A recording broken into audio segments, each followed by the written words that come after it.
podcast and YouTube blog covering the German startup scene with news, interviews, and live events. Hello and welcome everybody. This is Joe from Startuprad.io, your startup podcast and YouTube blog from Germany. Today I have another startup in our media partnership with Hamburg Startups here with us. If you haven't already done so, wherever you're listening to this or watching this, hit a thumbs up, leave us a nice comment, and make sure to hit the like and subscribe button. This time I welcome Hannes to our podcast. Hey, how you doing? Hi Joe, nice to see you. And thank you very much for the invitation. And also thank you to Zina from Hamburg Startups for the recommendation. Yeah, I'm happy to be here. We may add for everybody who's listening to this on our audio podcast and our internet radio station, we are actually recording a video. So he's saying he's seeing me because he's actually seeing me. Just to clarify this. Hannes, I've been looking a little bit through your LinkedIn profile, and what I saw is pretty interesting. You have a big background on SaaS, e-commerce, and marketing. Can you take us like a little bit through what you've done before and how it led you to founding LIVEDAB? Yeah, sure. Basically, I'm working in the online business since I'm 12 or at the age of 13 years old. Yeah, I'm always like played esport online games, and one day I wanted to have a website for my team, so I just downloaded Photoshop and created my first website for my team, and that was the starting point in the online business, where I got in touch with the online business, and also enjoyed talking with marketing people, with innovative people, and also with developers. So since more than 15 years, 16 years, I'm working in this environment. And after that, I continued with my school, and then started my career in Hamburg in the advertisement industry, but worked for a tech company, for a SaaS company in Hamburg. And I was responsible for the marketing department in this company. I stayed there around 5 years.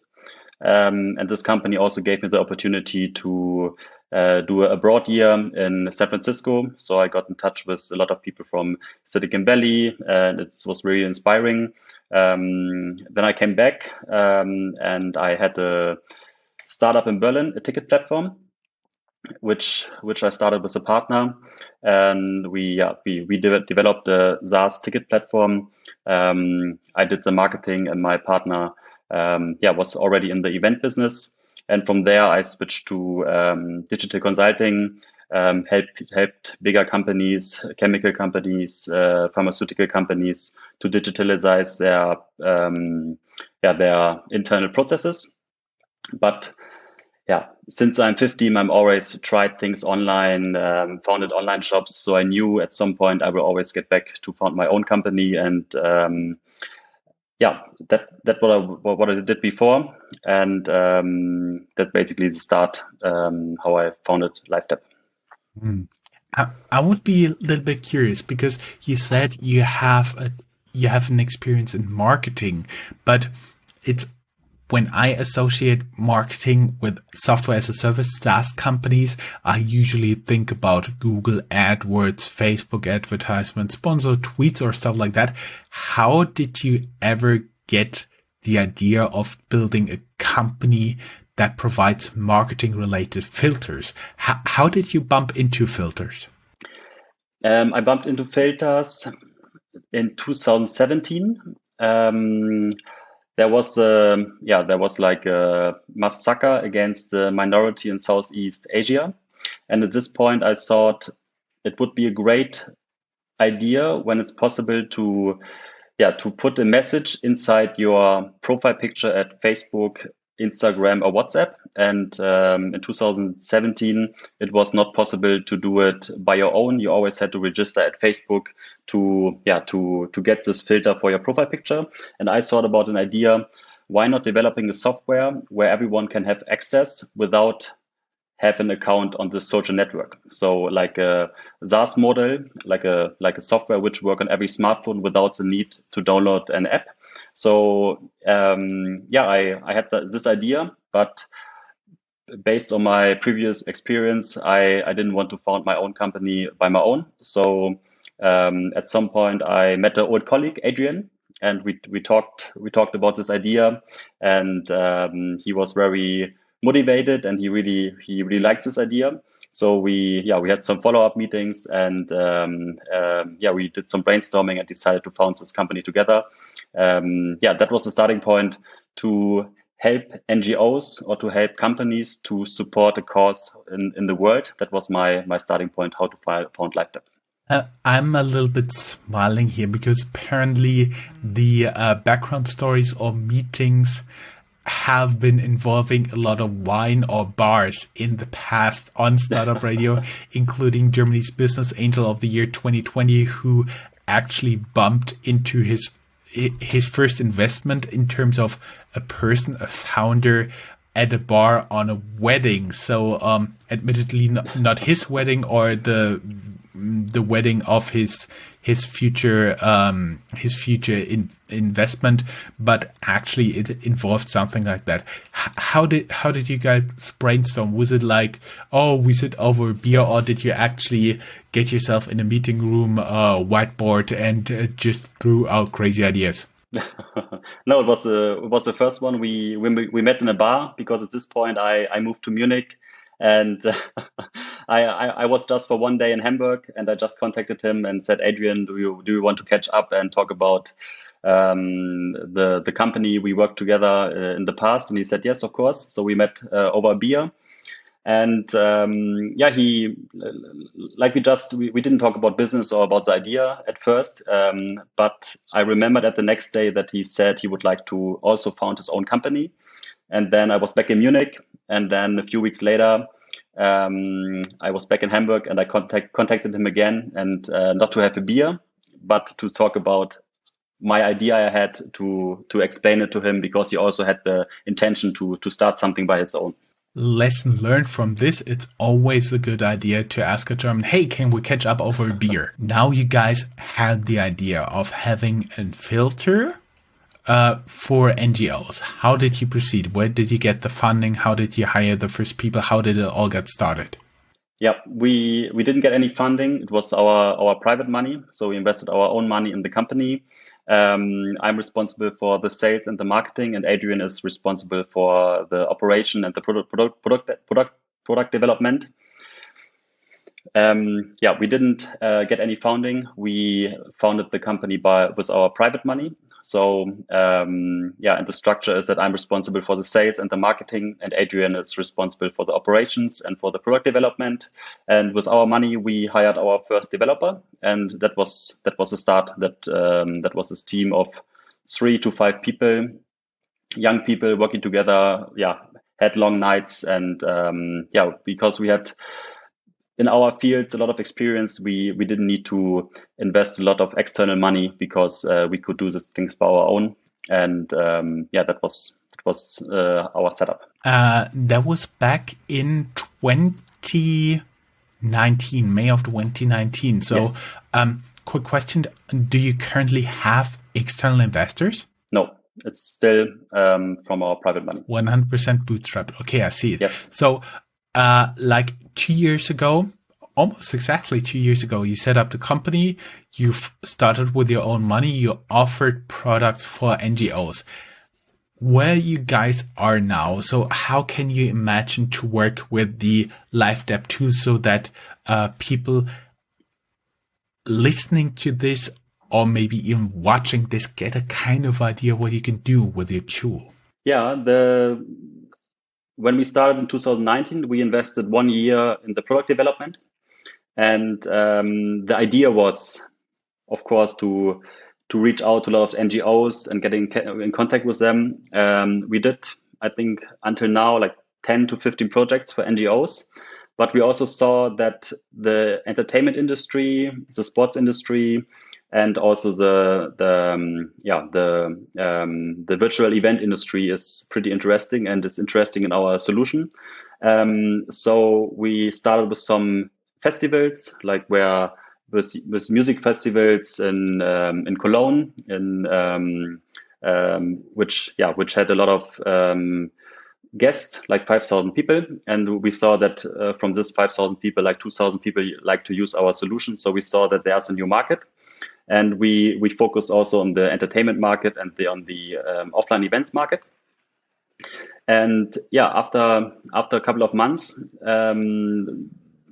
there was the pandemic, and we had to change our whole business model because all local events were cancelled. We wanted to work with restaurants together.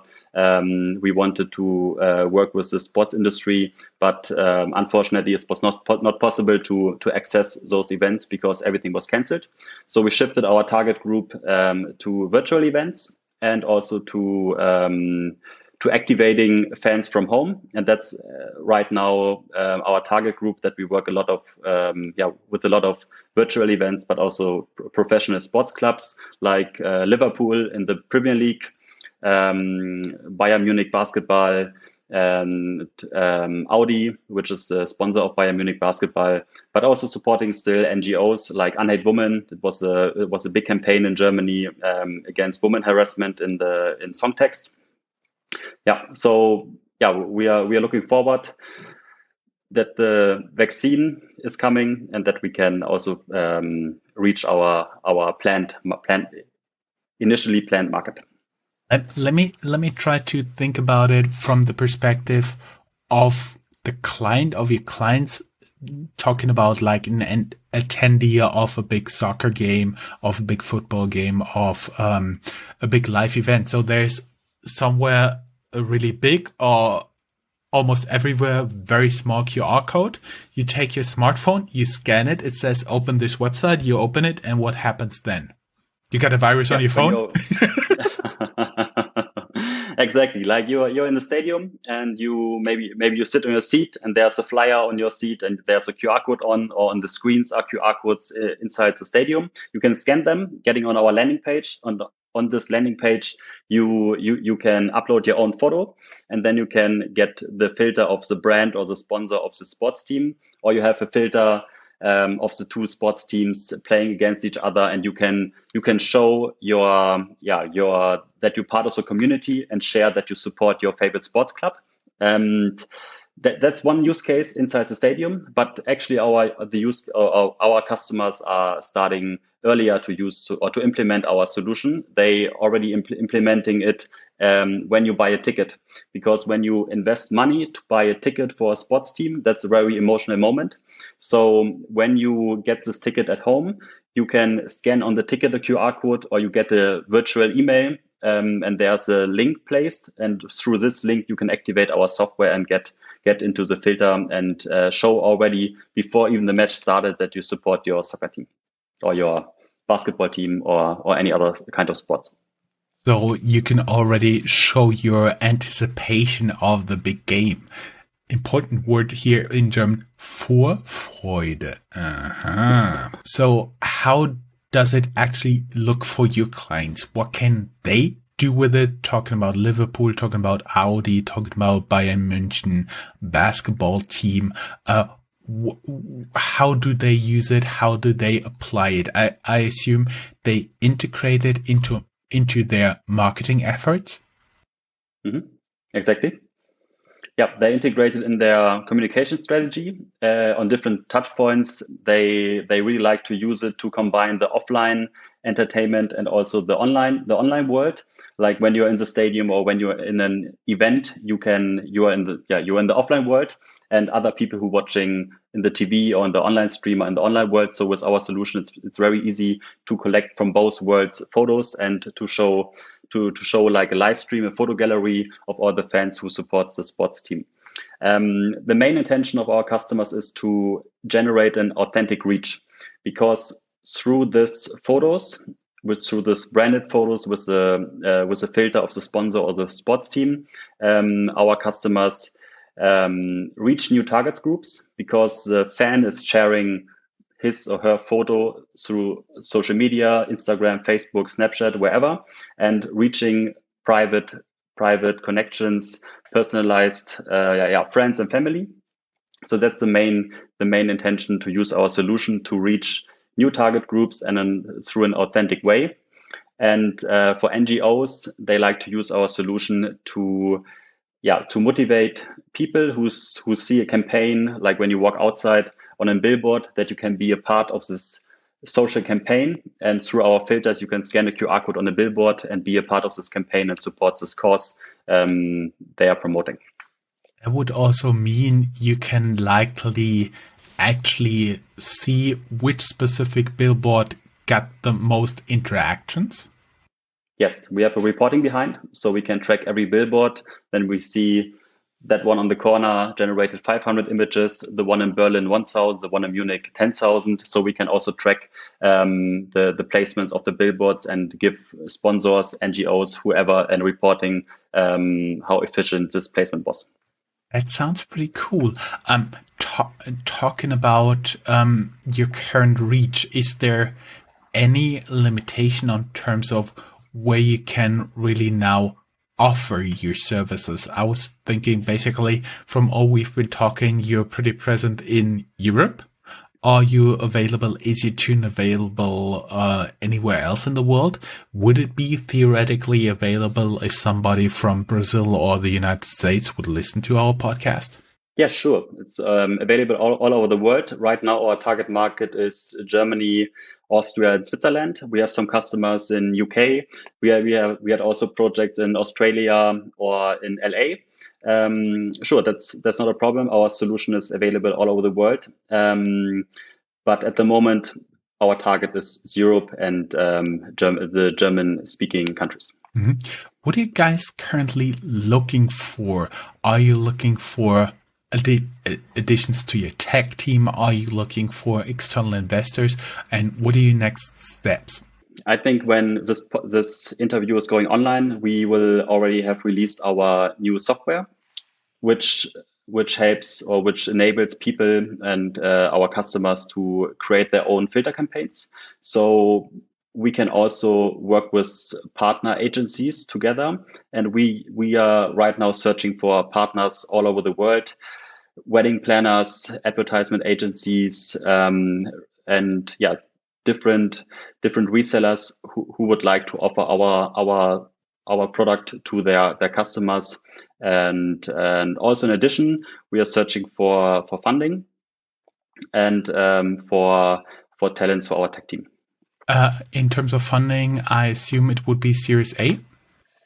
Yes, Series A, exactly. Open to international investors, or are you just looking around in Europe? All over the world. There's no limitation in that. I like that approach. So actually, that was one of the very fastest interviews I've had at Startuprad.io. So straight to the point. Bam, bam, bam, bam, bam. So we're not even recording for 20 minutes now.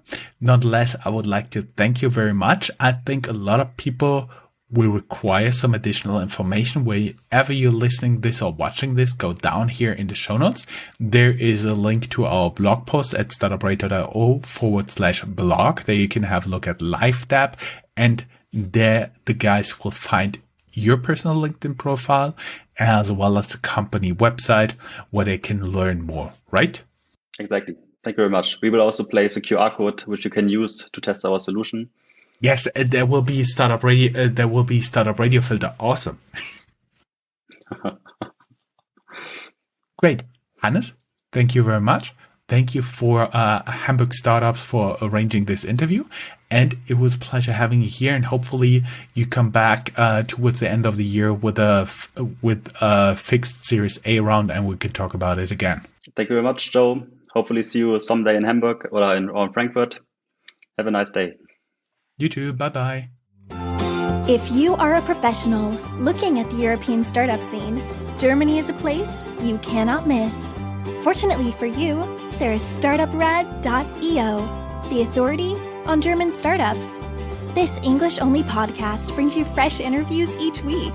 Most likely, you have never heard or read anything on these startups before in English, but you will in the future. Be ahead of the curve and subscribe to Startuprad.io podcast, or check for the Startuprad.io internet radio station. Check your Alexa for the Startuprad.io skill as well.